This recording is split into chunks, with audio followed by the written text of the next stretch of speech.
during opening ceremony. Oh.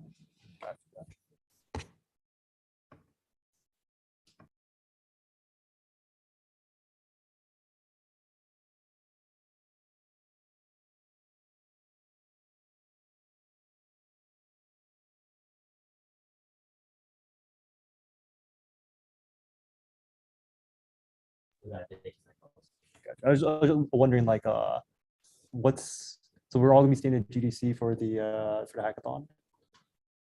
Do people normally sleep over? Do people normally sleep over? Yeah, I mean, some people do. If they don't have a place to stay. Think about whether or not I should bring a sleeping bag. bag. Yeah, sleeping You bag. can go back. We're gonna have like quiet rooms for the night. Oh, that's really cool. So at least I'm 99% sure we have.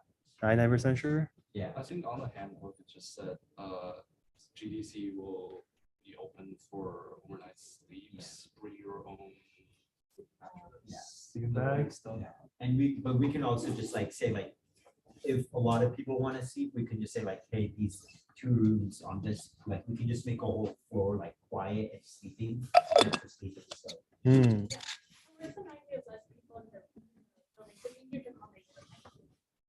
Yeah. I just want to do it for the memes. I've never done. I'd say I had to do it once, because I hear friends' first hackathon experience in person. They all stayed in the place. Like, yeah, 30-minute naps in between, you know. Yeah, I'm gonna share my screen. I'll never say no to sleep, so that's. Hello, here for the workshop? Huh? HackTX's workshop? Yeah. Good stuff. You're in the right place. Yeah.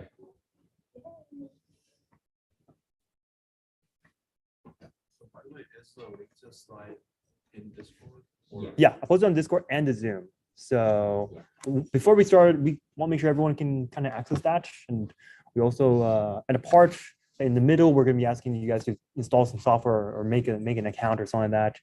I don't want to ask, like, how much experience does everyone have here, just in general? Like, have you guys, on a scale of like 1 to 10, 1 being like, I've never heard of what the web is, and 10 being like, I can build full stack applications in my sleep. Like, where's everyone at? Like, show of hands. 3, 5, 3, 5. Cool. Does everyone know what front end and back end is? Okay, we'll be going over part of that, depending on how much. It's a good refresher, anyways. So, I mean, since we have a small, like, tight group here, question? Yeah, I'm not in the Discord. I don't know how it stacks the slides. Do you have AirDrop? Oh yeah. You can join the Discord by going to hacktexas.com/Discord. Yeah, it'll be really useful for the weekend as well, because then you can get every bit of information. Yeah, just join the Discord for a second. But we'll wait. I'll make sure everyone's on the same page.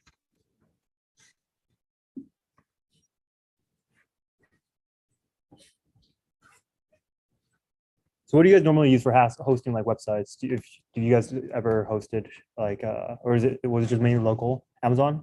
AWS? Cool. We can go over something today, like a good possible option you can use. And also maybe we can have an ad hoc way of kind of having a live server to demo, like a kind of a cheat you could use if you want to. It's called ngrok. You guys ever heard of that before? Pretty useful for hackathons because it allows you to forward your report to the web and then people can access it. Pretty cool. Sorry, which thing is it on? The workshop's channel. Oh, okay. So anyone in the Zoom, like, can I access the slides or want the links? We all good? Send it again. Some more people have joined. Okay, I'll send the link again. These are the slides.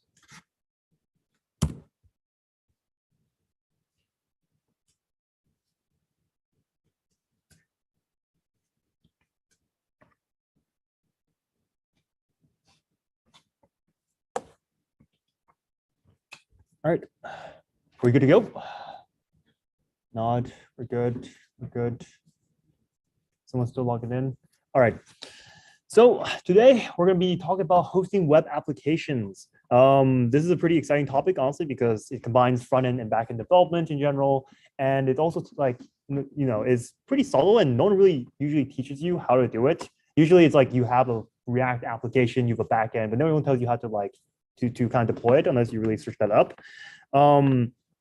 So I'm gonna first what I'm gonna do is I'm gonna introduce myself. I'm gonna introduce TPEO, which is the organization that provided these slides for us tonight, and just over and then go on to the slides on how we will be hosting front end and back end applications. So first introduction, who am I? My name is Jeffrey. I am a senior at UT Austin studying ECE. I recently worked at Citadel, Snowflake, and Roblox, building applications and doing infrastructure there. So I really like building applications. And from TPEO, I've also been doing some projects for the social good of the community, and it's been really fun.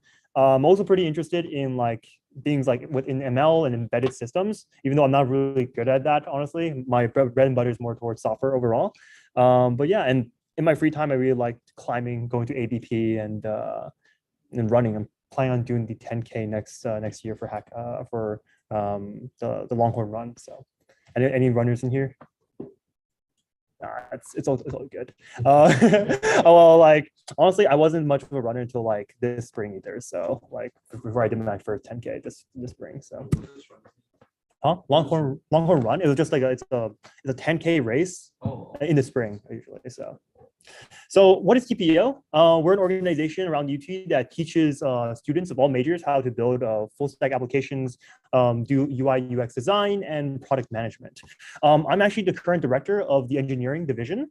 And what we do is we have a 10-week course on teaching full stack applications. So these slides that we have are taken out of that course, and it's going to be available for everyone just in general, free to attend. We do it on Tuesdays and Wednesdays. So here's some more information about that. This is what we're teaching in our courses currently. And currently we're on week 5. And we also have all the slides and the recordings posted for each one of our classes. So they're Tuesdays to Wednesdays, 7 to 8:30 GDC 2.410. You guys are all welcome to come. If not, then we have the recordings included in the Drive link. Just join the Slack and message me, and I'll send you the recording links. But today, we're going to be talking about, first of all, we're going to have a refresher on what a front end and back end is. Some of us have varying level of experiences. I just wanted to make sure we're on the same page whenever we are talking about applications and having a website, right? Then we're going to go over what we need to do in order to host a full stack application. Like, what are the components involved within that, and things that we should consider in certain edge cases. We'll consider 2 possibilities: divided and coupled hosting options. We will go deeper into one of them and just mention the other one as a possibility for your sake of knowledge. So in general, there will be some practical applications parts to this presentation, but also some theoretical, just to widen your perspective and know what's out there and what other people can usually do, other options to host web apps. Then we're gonna have a demo, which I will provide a GitHub link in order for you guys to access that. And then some references, and we will talk more about hosting in general in that section. Now, most of the examples of this presentation will be provided in React, Node.js, and Express.js, because that's the software stack that we use at TPEO. Although at the same time, you feel free to use anything. You guys can. This also applies for Flask, Django, and everything else. A lot of these concepts are hold through the different frameworks. But we're going to be using Express.js today. So does anyone here not have Node.js installed?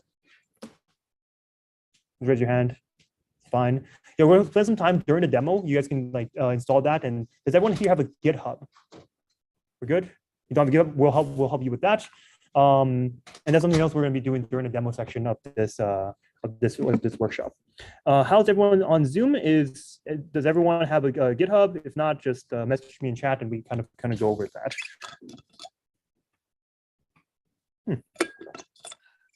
So first of all, what is a backend and front end? This is quite confusing, and a lot of times it gets swept under the rug because everyone's like, oh, we want to develop with React. But what is React? What is front ends? What are backends?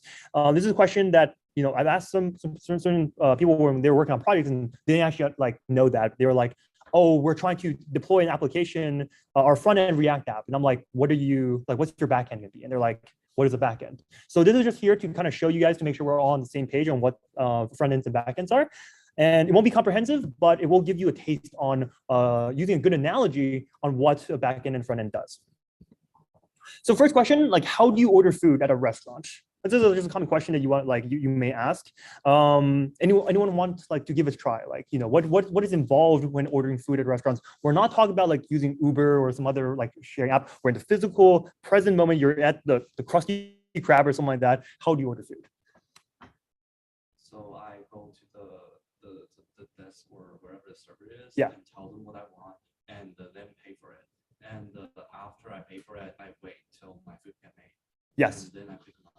You pay your food. And if you want, for example, if you want more food, you might ask the front or the cashier or the waiter to get you that food, right? Yeah. So basically, just exactly what we mentioned right here, we need a menu to interact with. So there has to be some sort of visual indication for interaction, a point of interaction. Then you need someone to take your orders, whether that be a waiter or at the front desk, you know, the cashier, and then the kitchen will be there to make your orders and fulfill them essentially. And in web development, we want to, like, this analogy that we're using satisfies three things, and respectively they are the front end, the API, and the back end. Right. So we're going to go over what all of these mean. The menu corresponds to the front end, API is the waiter, back end is the kitchen. This is not a perfect analogy, but it does suit for what the functionality of each one of these items are. And so there are some technical nuances, but we're not going to go too much into that for the sake of the analogy. So first of all, we're going to talk about the menu, which is what we call what we refer to as the front end. The front end is a user interface, which is a structured way for users to interact with your application, your code, right? In this point, in the restaurant, the menu is a point of interaction between users and the waiter, right? Because you're going to be reading the menu first and then telling the waiter, okay, I want this, that, you know, I want a sundae, I want like French fries or whatever it is. And a good like menu contains up-to-date information on all deals and everything available currently. So just think about the menu being your website, and your website is wherever you're on your website, think front end, right? So this is everything that you can look at. When you're pressing buttons, you're interacting with the front end. Does that make sense? Anyone have any questions before we move forward? Cool. The second piece we have in a web application is a waiter, right? Or is an API. In the case of the restaurant, it is a waiter or waitress or a cashier, someone who takes your orders. So what does a waiter and waitress need to know to perform his or her job? One, it needs to know how to fulfill a variety of requests, right? It has to provide the customers a menu, handle the customer's orders, and maybe like give like, you know, directions like, oh, there's the bathroom or something, like whatever you do, you know, like in a restaurant, right? So it also needs to understand how to serve those requests, right? So if the waiter, the customer asks a question for management and the waiter doesn't know who the management is, for example, then like, you know, the waiter can't resolve those requests, right? So the waiter ideally should be able to serve those requests, right? So giving the kitchen customer order information, communicating unexpected outcomes. For example, what if we're out of lemons? For example, the customer wants lemonade and we can't make lemonade without lemons. We're not talking about that process lemonade. Let's just say we make them, you know, homegrown and in-house, right? So the waiter has to be able to speak on that term. So the API, whenever you're interacting with the website, it might, you don't explicitly interact with it, but when you press a button or when you reload the page, the API is being called, or you're making a request in the background, and that request is either being fulfilled correctly or there's something wrong with those requests. So for example, if let's say we don't have any like food, the waiter will say, we don't have any like of this food item, right? And in the web page, it might look something like a 404 error, not found, right? Let's say you're requesting a resource on a website and the backend cannot find it, right? Okay, then we're gonna throw 404. That's the API's job in order to do, right? Does that all make sense for everyone? Cool. Finally, we have the kitchen, which is the backend, which is a culmination of all functionalities provided in a service. So for a restaurant, this the purpose of the kitchen normally, well, the kitchen and the chefs working in the kitchen are to assemble orders for food. That's the main functionality, right? Similarly, the backend can be thought about it the same way. It has a certain function. For example, if let's say you're on Robinhood, the backend will be able to send you stock quotes in order to buy. If you're working on another app such as like Uber, it will send you certain riders around the area. or certain prices for certain rides, right? So the backend has a certain functionality, and usually what it does is it interacts with the database. So a database will give you persistent information about the service. For example, the Uber rides. It might be like that you want to keep track of your ride history, right? That will be stored in a database. That won't be stored on your front end application, your menu, because that might change over time, right? So when you ask the API, if you ask the backend for that, if you ask using your API to ask the backend for your ride history, it should return to you something based on your current history, right? In the analogy, the backend will keep track of inventory to see what orders can and cannot be fulfilled, and each order updates the amount of available resources, right? So if we want to model this right here, we had the previous slide on why there's no lemons. Here's the reason why. It's on the backend, which you don't normally see. You don't normally see the backend because it is in the back end, right? But if you were to examine this kitchen and see that there's no lemons, you know why there's out of lemonade, right? So, okay, so going back into application mode, does that all make sense? Everyone kind of gets what the full front end, back end, and the front end back end is. The reason why I want to shift gears is because the analogy is not perfect for hosting, but it is good to understand like the general functionality. So we're going to be talking about how the back end hosts the front end, right? And then when we get there, that is going to be like a topic. So just know the functionalities for each one of those, and I'll sprinkle in a little bit of external information on that end, right? So as we said, what do we need to host? We need to host the front end, which is usually, there's multiple ways of doing that, but let's say you want to have this on a site that's available for everyone to see. So how do we do that? Usually we'll have the HTML and CSS and JavaScript. So whenever you hear front end, you think about HTML, CSS, and JavaScript. Even React compiles down to HTML, CSS, and JavaScript. So whenever you hear front end now, think like HTML, CSS, and JavaScript. Does anyone not know those three? I'm pretty sure everyone is familiar with what HTML is. It's what your website is basically made of. CSS is there for styling the website, making it look good. And then JavaScript is there to provide functionality for logic, setting events, etc. Right?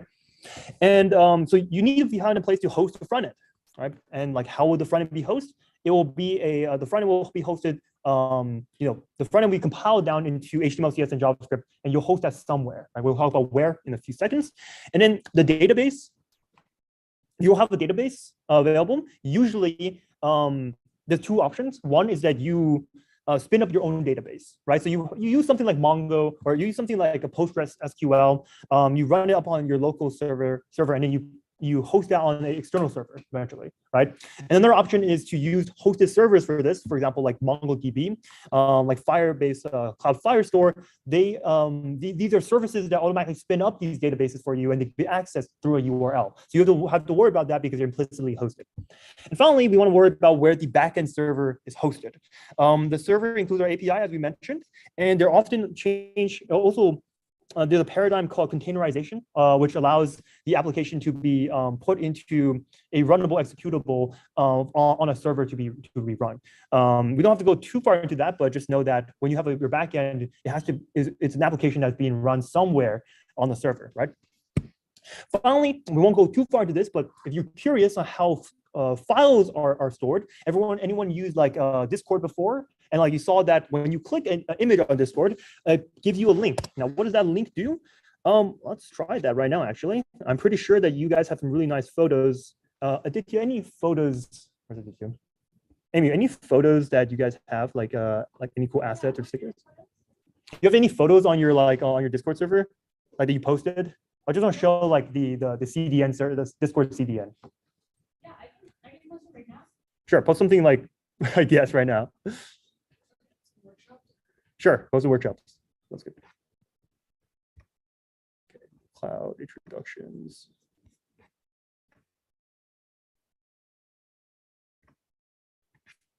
Okay, so we have a picture here. We're going to open original. Oh, okay. So this is available as a link on the internet. Now, how does that happen, right? Well, in this case, we're using a CDN. Discord has a content delivery network, which is basically a bunch of servers that are connected and will serve these images for you. And they're probably built on top of something like on something called like S3, which is an Amazon storage service. So Amazon Web Services provides storage to many different users, whether it be businesses or you or like or customers. And one of these images, once we post them on Discord, they're available for anyone to download and view, right? So this is how it's actually being done.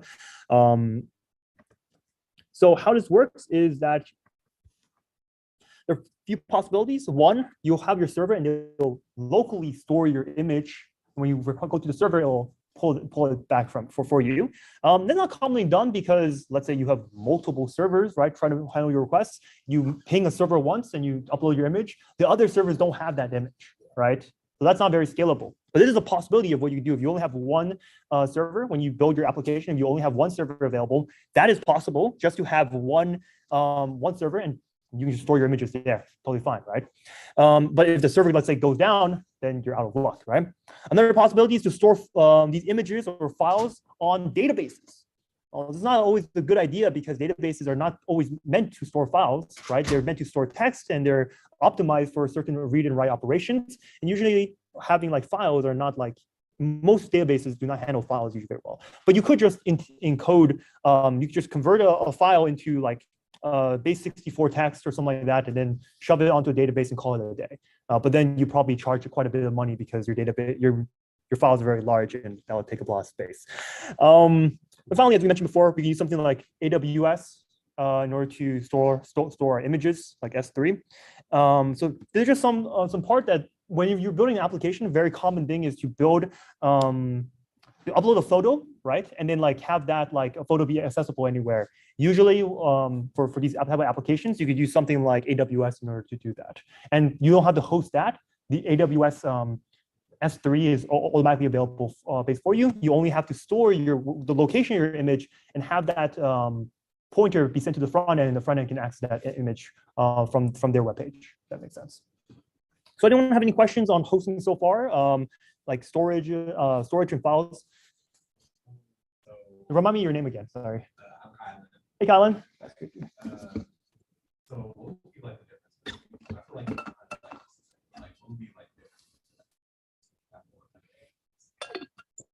Good question. So databases are generally there to store the two types of databases, like relational and non-relational. And a lot of times these databases have certain things they can store. They can store text. They can store true false values, which we call Boolean. They can store numbers as well.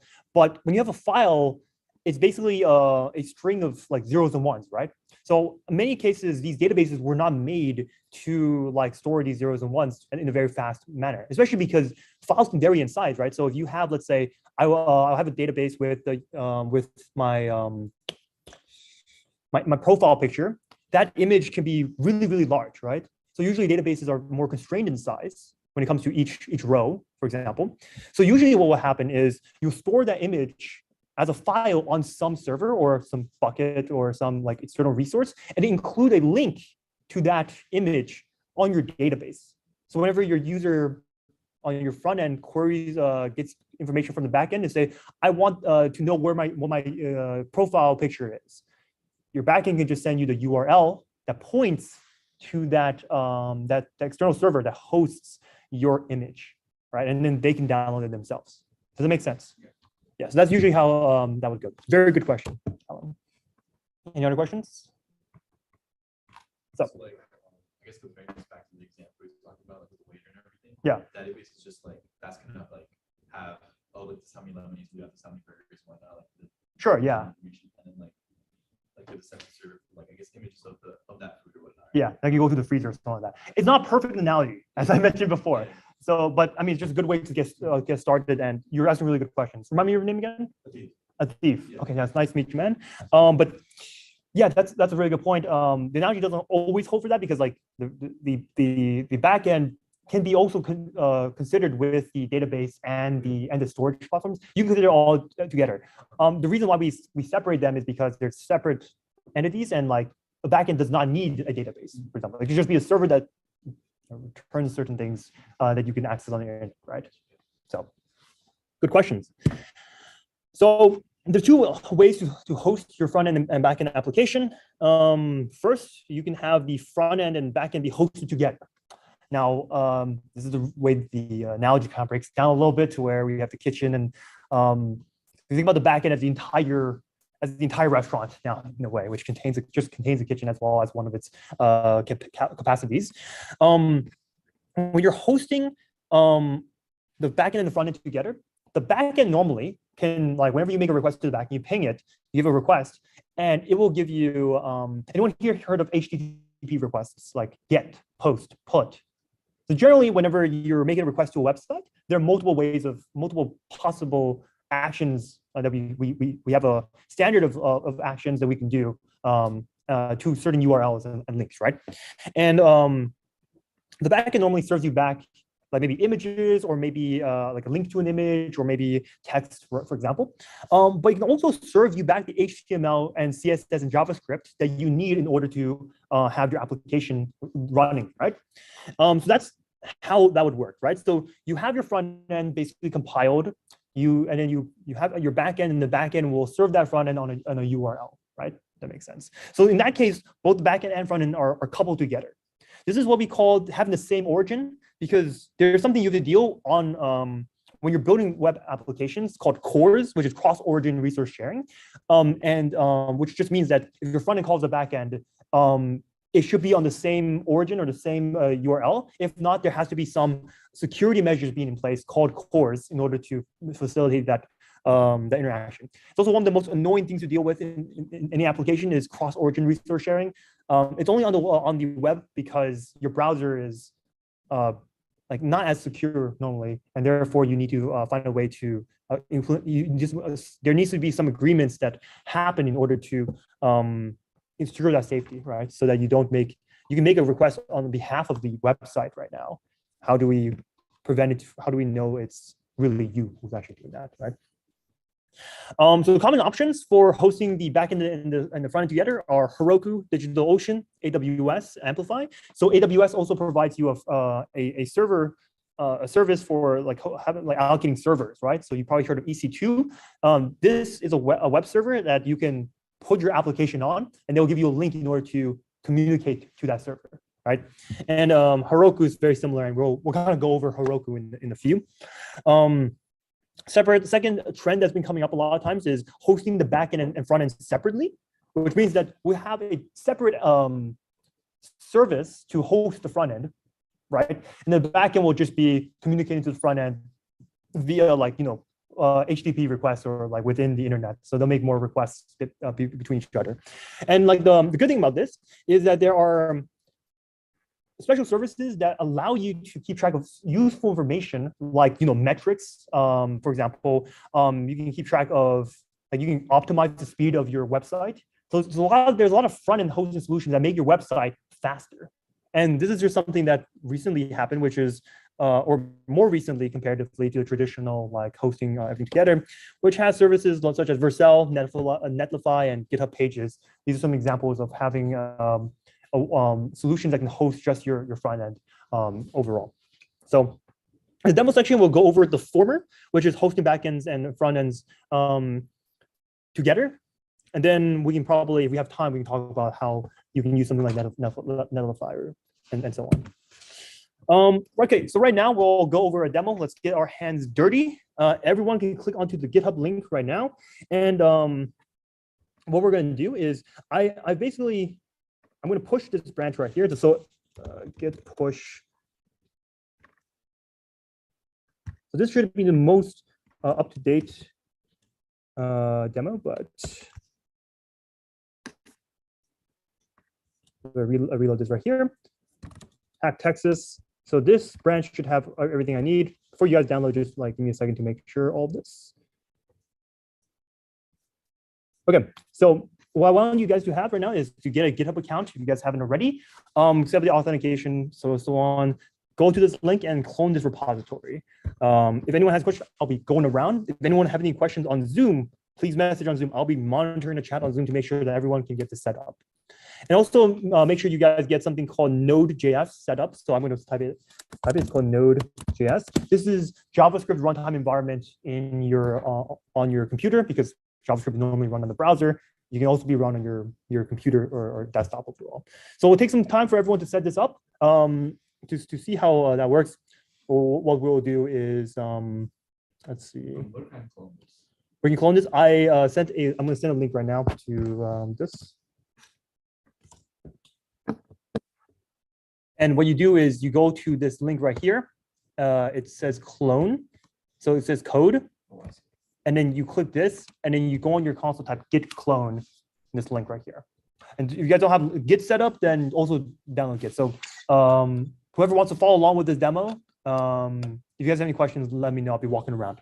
So we'll take like 5 minutes or so in order to get this ball rolling. Good stuff. Thank you. Where do I do the git clone?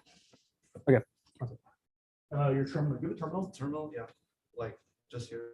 Yeah. Go to the directory. To the Go to the directory where you want to like put this project in. Anyone else need some help? Can you also do this on VS Code? Same thing. We'll do VS Code. We're going to be using VS Code. So cd into whatever string directory.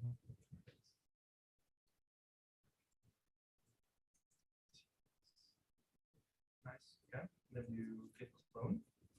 And then this. Yes. Someone did not have Git set up or GitHub set up.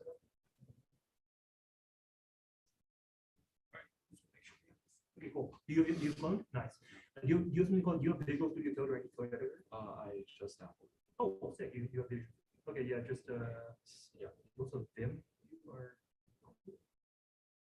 I've never used Vim. I just use a regular text editor. It's like, yeah, we probably would like a Visual Studio Code. With Visual Studio Code and then press open project, it'll navigate to your directory and also you have Brew installed on your computer. yes, I think it should be, or if you don't have, if you have any Node, what happens right now? like here. Yeah. Cool. You have Node.js. I just downloaded it. Is you're on top of things. Good stuff.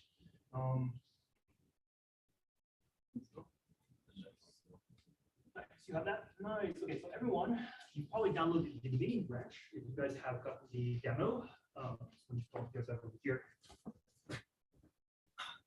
Guys have the main branch. I would like you guys to check out the HackTX branch. So how we're going to do that? One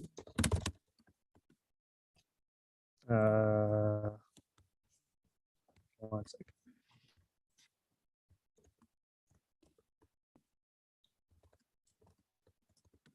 So this will be what your interface probably looks like right now, except for the fact that let's say you don't have the node modules, it'll just be a README, right?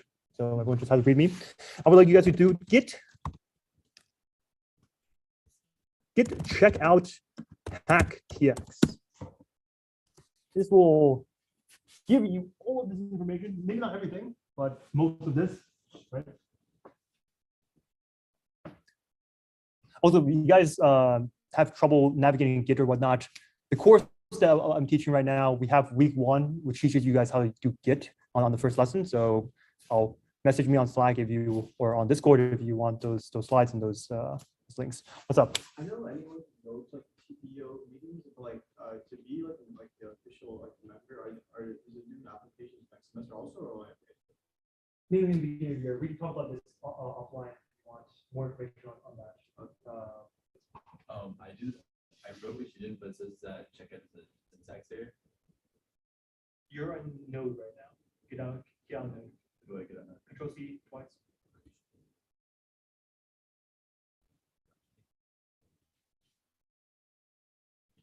Where should I put the checkout? So good question. Go within your, so when you type in ls, you should be able to see readme.md, which means that you're in the correct directory. I'm still in the terminal. You go to Visual Studio Code and open up the terminal. Either do that. Yep. Like I'm here and where what should I do? Control. Oh.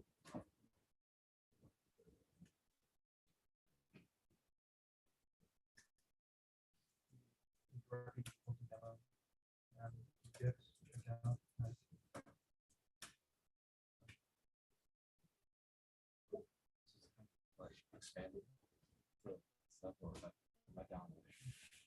what I just did was I something downloaded. I went to that directory, and then what Git is basically it contains the whole history of the entire repository. When I say to check out branch, Git just knows there is a saved history where this code is present, which allows you to conveniently pull these down. You go into LS. So maybe this it's better if you go and then typing VS Code in here, but now you get check out.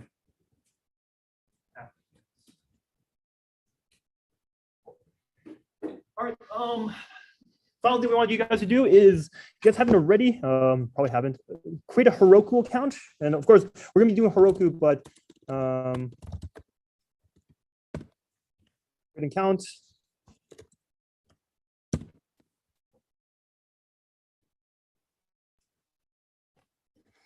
You should have a way in order to install Heroku on your computer. So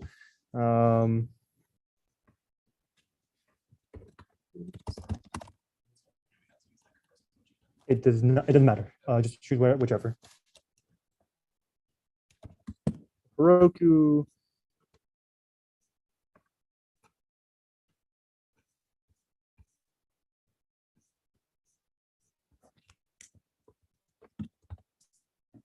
Should be a Heroku login. So everyone get a Heroku login, and what we're gonna do is we're gonna be creating a new application.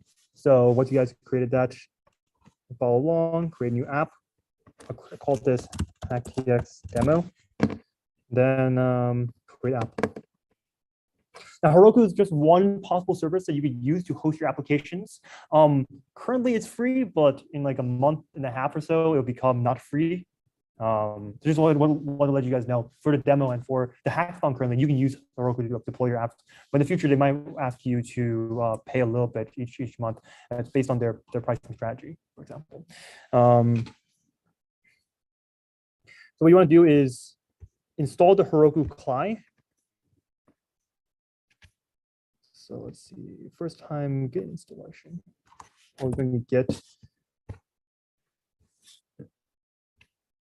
I'll send this link for anyone who wants to install the Heroku command line interface on their local machine, which is pretty useful because you're going to be logging in. It's going to be some authentication between your computer and Heroku servers, so you can push to Heroku.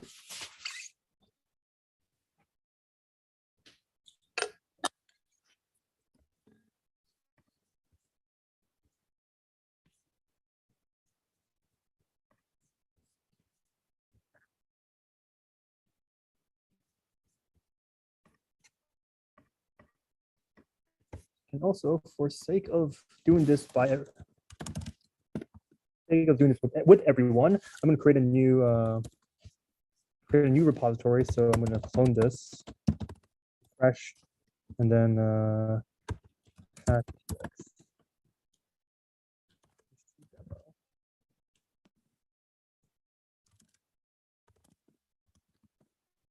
This will give me a. This will just be the repository I have, and I'm just doing what everyone else has done already, which is good to check out.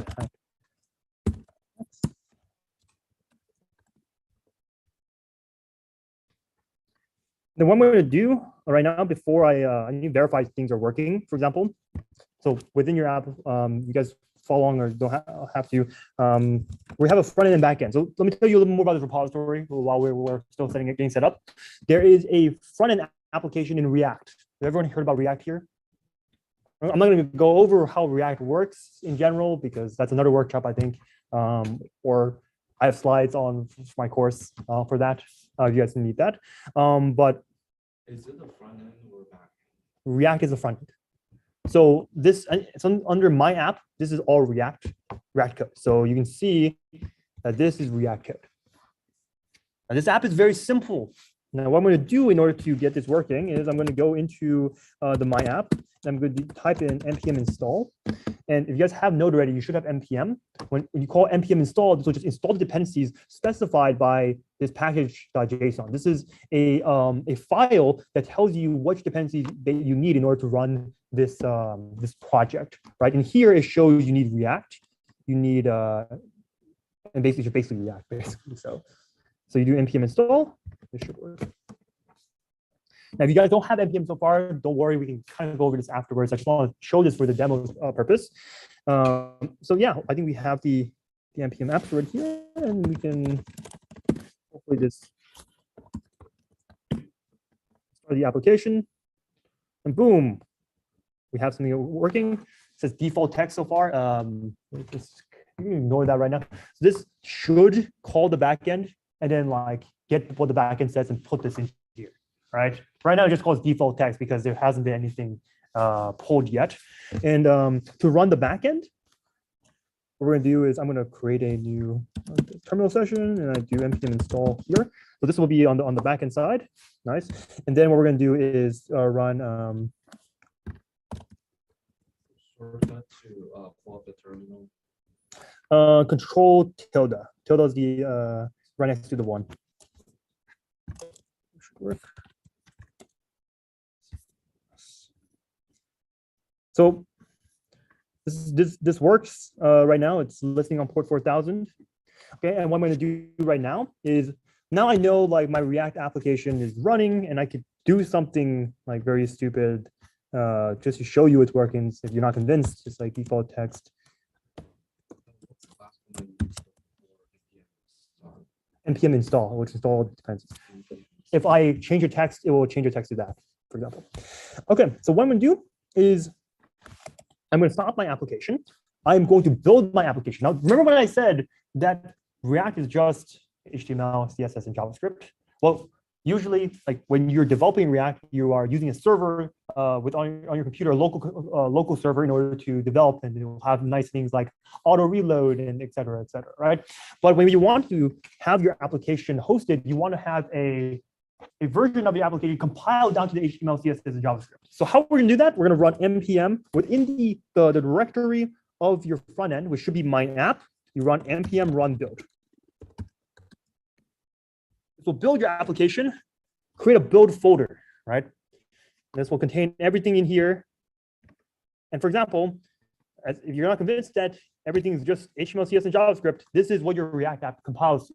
A blob of text that we don't understand, and the reason why we don't is because, well, so they probably optimized some cool things here and there, and it's not very good for readability, et cetera, et cetera. It's just a very long mess of strings, for example. So this is what your application actually is on the hood. And then what we can do now is we can, on here, run the application again on the back end, and then specify port 4000. And boom, we have our application served. And instead of having the text or default text, it calls an API and it says sending hello. And if you guys want to know how that works, you go and inspect element, you go to your network tab, reload the page, and then there should be a request to the backend saying, or for backend, the backend returns testing sending hello. And that is populated in the front end of the website. I know there's a pretty hand waving, and I kind of went over a lot of different things for that, but just trust me, it works. You take a look at the code, it should all check out, right? And very briefly, how I did that is to look at the backend application, you just look at index.js. This is the JavaScript code that does everything. Very briefly, what this does is we're using Express. Express is a server, a web server that we can use and we run, and something we can use to deploy onto other platforms, which we'll do with Heroku. We have an Express app. With an app, we have a port, specified port you can listen to. You have something called cores, which I mentioned before is cross-origin resource sharing as a library. This is an example of a route. So this was the message we had before, testing, sending hello. So whenever someone calls our API under this URL, this relative endpoint, it'll return this. There's more nuances when building an API, but this is a very simple example just to get everyone started, right? And then, of course, this is how we serve the front end, which is we say, well, the backend can also serve HTML files. We use that by calling app.use, express a static path resolve, and then link to the section of the app where the directory which will contain the build information, which is HTML, CSS, and JavaScript, along with all the other parts of the static assets, et cetera, right? And then this is just some boilerplate code that makes sure that you can call hello based on the HTML file or something like that. And then, of course, this last line right here is just to show that whenever we launch the application, it will say listening on the port. Okay. Cool. Okay. So now what we want to do is we want to host this application on Heroku. Hopefully this works the first time, but what I'll do is go Heroku login. This is not. You might not have this currently, right? I send you the instructions in order to get the Heroku command line interface working. But for example, I'm going to go and log in, press that. Just tell me to log in right here. And then when I log in, enter your credentials from your account that you've created. And there should be here, we're logged in as my email, right? What I'm going to do now is I'm going to do, I've created a project for Heroku. So this is called the HackTX demo. It gives you very nice instructions on how to set up an application. Now, what we're going to be doing for that is we're going to be building, we're going to specify what app we have, right? Because Heroku is a service and it wants to know what app you're going to be pushing. Add build pack and search up, should be Node.js. So this is JavaScript, what we're actually be using. Click that, save changes. Your new build pack configuration will be used when the app is next deployed. That is very, very nice. Okay. And then we're going to go to deploy. So specify how you're going to do that.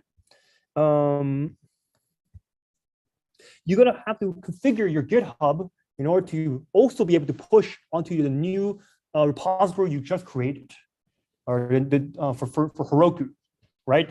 Like you currently have your own GitHub that you pulled from us. We also want to specify somewhere you can push to. And you do that by creating a Git remote. So, any questions on the chat? No, we're good.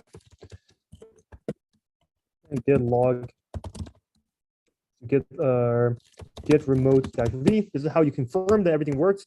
Heroku is, this is my Heroku repository that I can push to. And when I push to, it will automatically deploy onto my application. So what I'm going to do is I'm going to commit these changes, which actually don't have any real changes, but let's just say I did. So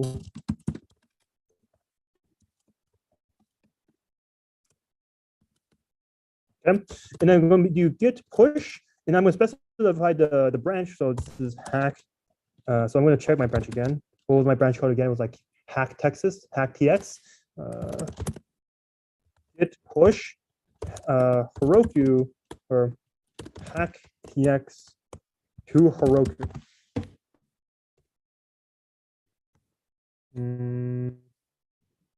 Oh, HackTX demo. Push. Git push Heroku. Master. Git push Heroku, and then HackTX, and then it should be main.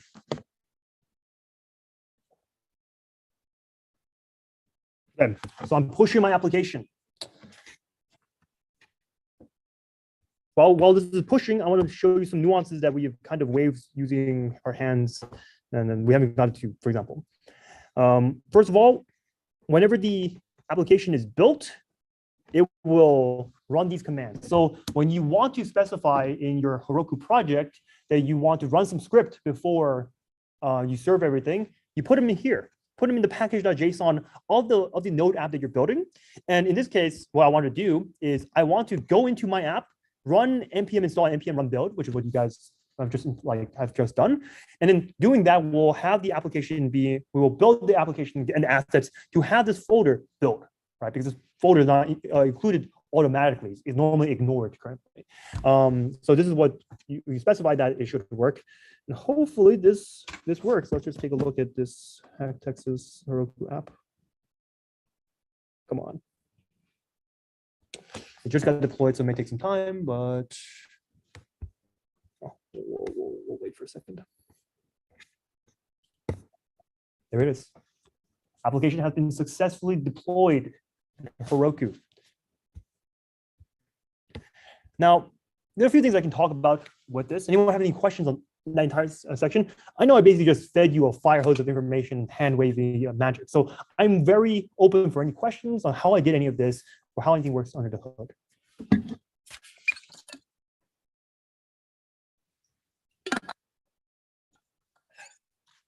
If you guys want to do it yourself right now, you can also try that at the moment. Question. First, your name. Brian. Bryant. Between Heroku versus like AWS Amplify Ye- differences. I mean, I don't know what that costs, but Haven't used Amplify personally. I've considered it for some projects in the past. Heroku is normally good for hackathons because it's small. You don't need to set up AWS if you don't like. That may be like a painful process, and learning how to use the AWS console might be a little bit painful. But I don't know the pricing models reach. I know Heroku is changing their pricing models, but and AWS usually gives you free resources for at least a little bit. So I don't think I can give you a satisfied answer for that. I can do some research and get back to you to that. Would you do like GitHub pages for like the hackathon? That's also a really good option as well. You can just like configure it up. I personally haven't used GitHub Pages. My main source when I've hosted my web applications have been Heroku, Netlify, and Vercel. So those are my main the main things I had. I also have different branches to show how you would host your web front-end application on Netlify, for example. So, yeah. But I know some friends who hosted GitHub Pages. To my knowledge, I don't think you can host backends. Can you? I think you only host HTML pages. Someone can correct me if I'm wrong on that. But in general, it is a front-end solution. All right, so you can deploy your server on there. I have a question in the chat. Will the recording for this workshop be posted? I assume it's so. I'm not going to speak up for for those in HackTX, but I think this will be posted. So, and we should be posted in the Discord channel actually. Any more questions? Question. So in 2 years, I want to learn how to do this, so I want to do for YouTube. Well, what do you mean? Like, well, why in 2 years? Or like say like if I wanted to change careers into doing this, Yeah. you know, when I go on YouTube and search up how to make a thing on Roku, or like, you know, Udemy or Good question. Generally, like, I guess your question is how do I learn this? yeah. Many ways there are resources on YouTube, and those are generally pretty good. Generally, I would say to know how the landscape kind of works with like applications and whatnot, and what kind of resource, what do you need, what requirements do you need for your application. If you're building like a personal project, for example, and you don't expect too many people to go on there, but well, I mean, just like for scale purposes, right? You might not need something like AWS Amplify for that. Heroku might be all you need, for example. But if you want something that can scale very well, then maybe it's worth learning different technologies like Amplify, EC2, serverless, something we didn't go over today, but it's on the slides on there. YouTube is a good resource. We will have the TPEO will hopefully still be here in 2 years, and we'll have the course kind of posted. It's generally a condensed version because there's so many ways of developing on the web, right? And these technologies change every year, right? Like a lot of these technologies, paradigm shifts. Videos that I watched like 2 years ago may not be as up to date, with all the information anymore. That makes sense. But if you want to learn like web development in general, I would suggest checking out our course, or we also have other like resources available. Just ping me on Slack if you have any like specific requests. Anything else? Good. Anyone else in Zoom have any questions, or oh, looks like everyone in Zoom has been satisfied. You guys want to actually like also do this? I'm free to do that. But any question about the code that we just ran magically? Also, feel free to join this code for your hackathon. Just like tomorrow or so, if you feel comfortable with any of these technologies or want to just have something quick to host, This is very nice. Oh, I think we forgot to go over ngrok. Posted Srithi. Cool. So What's the name of GitHub where the code is posted? I posted in the Zoom, and I also have it on the slide. Do I have it in the slides? I don't think I have it in the slides. 1 second. Good catch.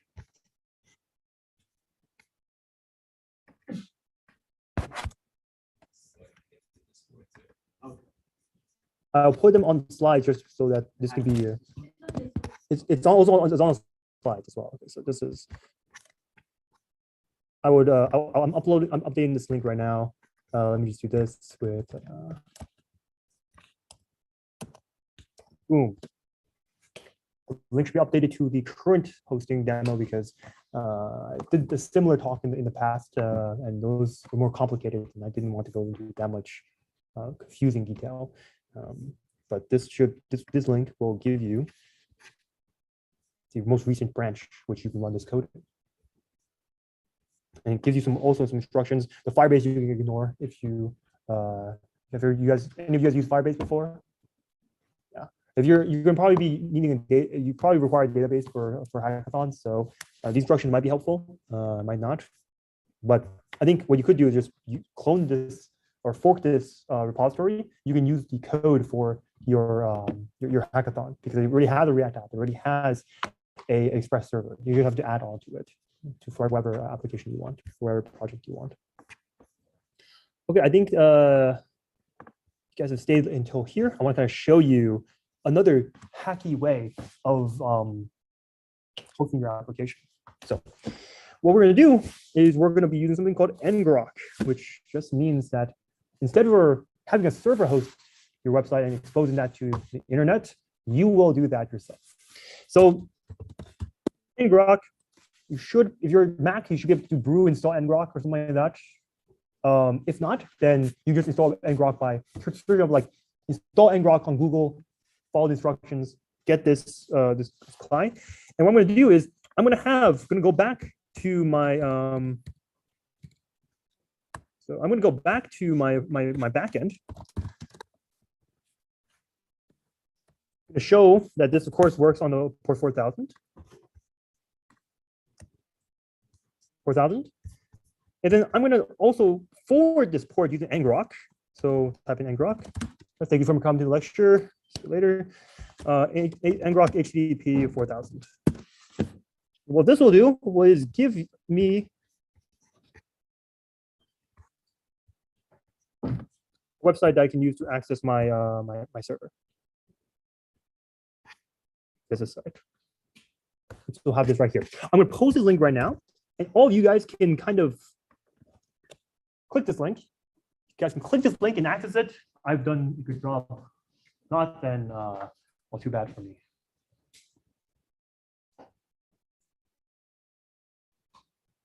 And I promise you, this is basically the last thing for tonight's lecture. So I know we're going a little bit over. Thank you guys for staying for so long.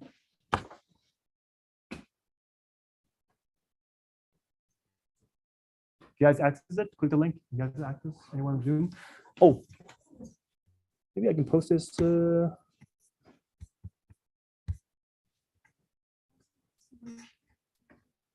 course.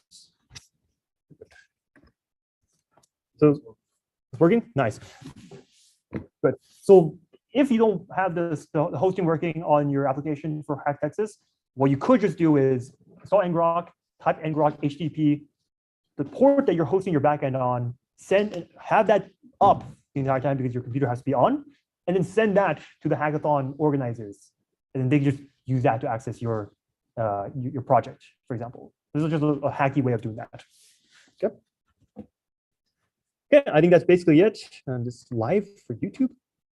Huh. That's really cool. Wait, so this is streamed live?